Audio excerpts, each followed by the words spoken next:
Hey y'all, it's your girl Stephanie here on Wrestling in Color.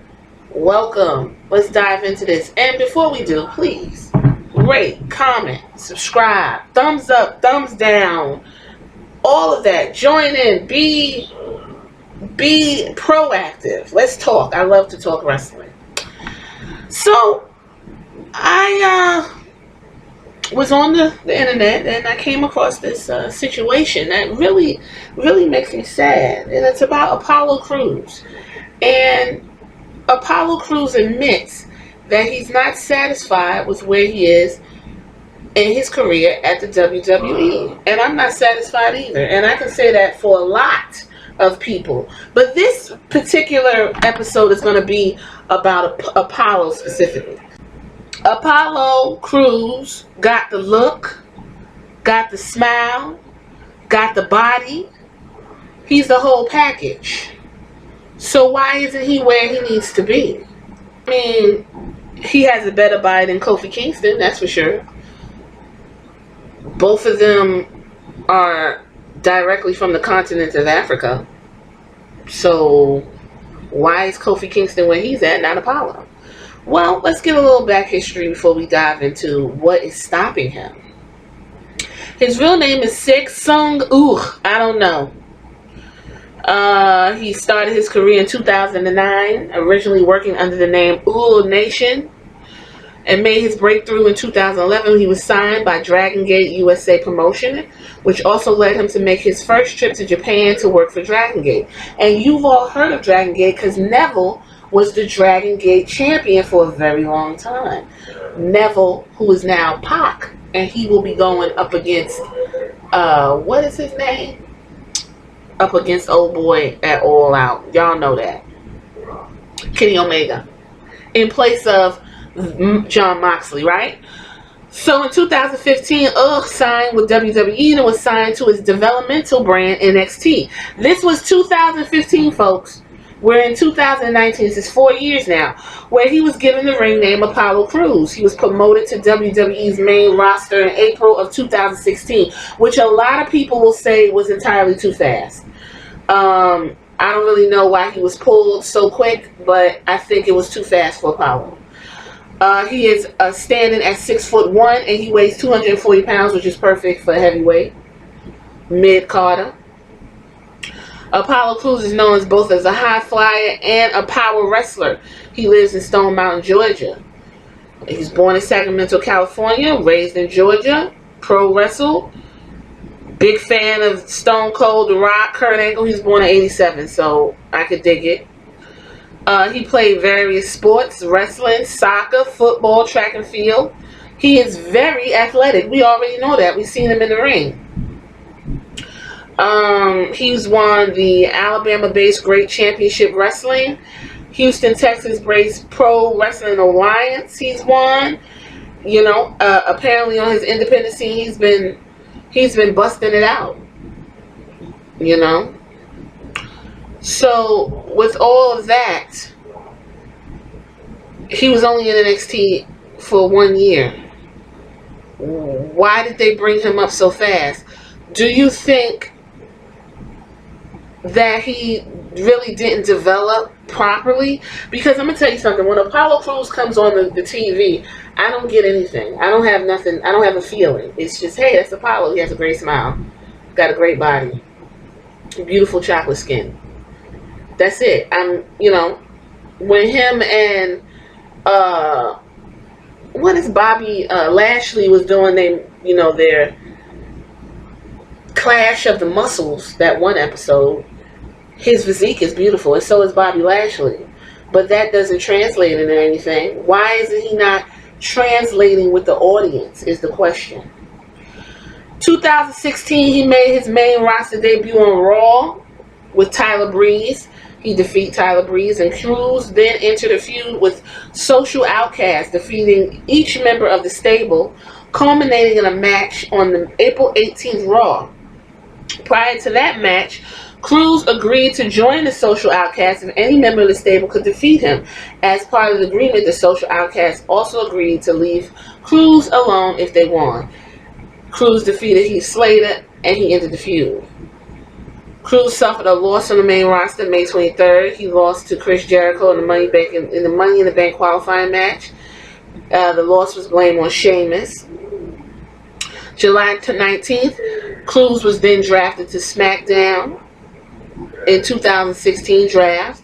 July 26th, he won the Battle Royale to earn a spot in the Six-Pack Challenge to determine the number one contenders to then Dean Ambrose's World Championship.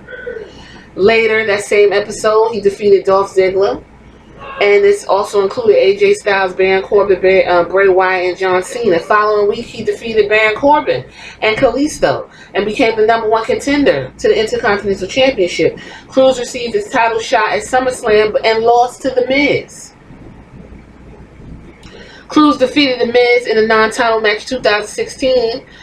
And, everything else is who cares. Then he went on to be paired with Titus Worldwide, and he did that for a year. It was him and Dana Brooke. Worldwide, remember that? He was moved back to Raw at the Superstar Shakeup. Did the Titus O'Neil thing. Started displaying attitude and cockiness, most notably by mocking and attacking Enzo Amore.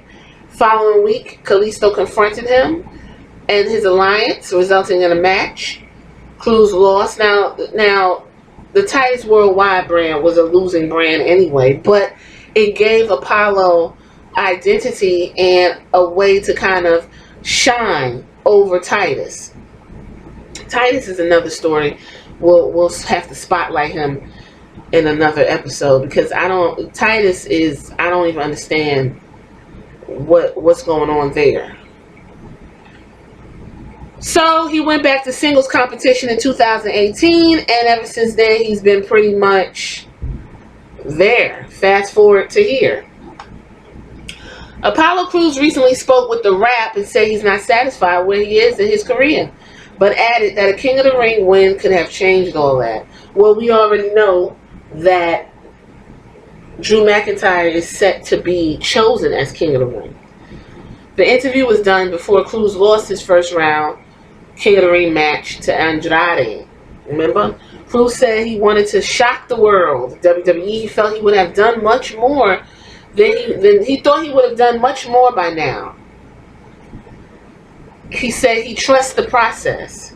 He said, I wanted to come here and shock the world. I guess you could say I felt like I would have done much more at this moment in my career, but I'm still young. I'm about 32 in a couple of days, and there's still a lot of time.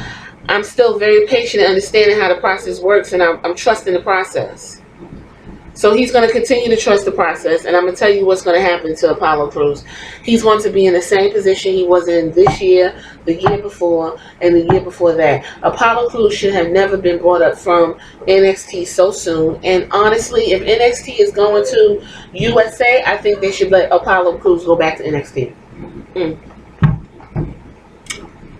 I do. Crews was also praised the current WWE roster as the greatest of all time.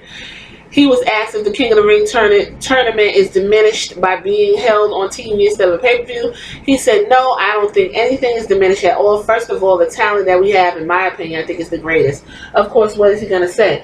He can say the talent is bar none top tier. But the way the talent is being treated is the problem. And Apollo Crews has just proven this. I'm saddened by this because Apollo Crews literally could be an Intercontinental Champion. But I could say, is it because of his skin? Is it because he has the body, he has the height, he has the weight, he has the smile, he's bald-headed, he's literally built like Stone Cold Steve Austin. The only difference is he's a dark-skinned black man. Is that what it is? Or is Apollo Crews does he need more development? Does he need to go back down to NXT, which is now going to be a third brand? He can go to NXT and hone his skill and find who is Apollo Crews. That's the question. When you ask someone who they are, they should be able to tell you. When you think Stone Cold Steve Austin, badass, running through the shit. The Rock, the People's Champ, talking shit, pie eating, trailblazing, whatever. Look at Ric Flair, the man's man. all of that. High flying, jet riding, right? Everyone has a tagline. Even Carmelo as the moonwalking, trash talking. You know what I mean? The other person that's having this issue is Ember Moon. And she is even online feeling some kind of way. And still, you don't know what the fuck Ember Moon is. And I'm going to give you a prime example. Ember Moon said on Twitter, and I quote, "Dear A," which is her real name, I think it's Adrian. "3 years ago today, I debuted with hopes to be something different, to make a change in the evolution. Now look at us." Look at her. Go to her Instagram page. It says, "Dear A, if only it was all so simple." She got a picture of her and her get up. And my thing was, this is what I said, and I want to read the response. I said, "You need to develop the character. It is mystic, like the Undertaker. Is it mystic like the Undertaker? Or psychological like the Fiend? Help us understand. We will rally behind you. No one knows what a Shinam is. A war goddess. You should have a tomahawk then, if you finna be out here busting heads. Why is she... I mean, you can't give her Ember Moon a spear? Would that be too culturally insensitive? I don't think so. Somebody said, "My impression is that it's meant to be more physical and visceral, like a caged animal." I said, "Okay, do you get caged wild animal from her?" And he said, "I mean, yeah." I said, "How? When she was just back there getting bullied by fucking Mandy Rose and Sonya Deville and playing the fucking Wii U and reading Dungeons and Dragons in these little weird books, and she got on thick ass glasses." If Ember Moon is gonna do the Spider-Man thing, then that's where she needs to go. That's where she needs to take her character. When she's walking around SmackDown, she's regular Ember. But when it's time to whoop ass, she gets pissed off and she comes through. Smoke and all that. Like the Fiend. You got Bray Wyatt. Hey, boys and girls. And when it's time to wreck shop, the Fiend comes out. So, Apollo Crews. My question to you. Who are you? What are you trying to convey? What is your tagline? What is your package? When you was with Titus Worldwide, we had something to compare you to. Worldwide, and y'all did the... Titus has a damn tagline. He trips and falls all over the place.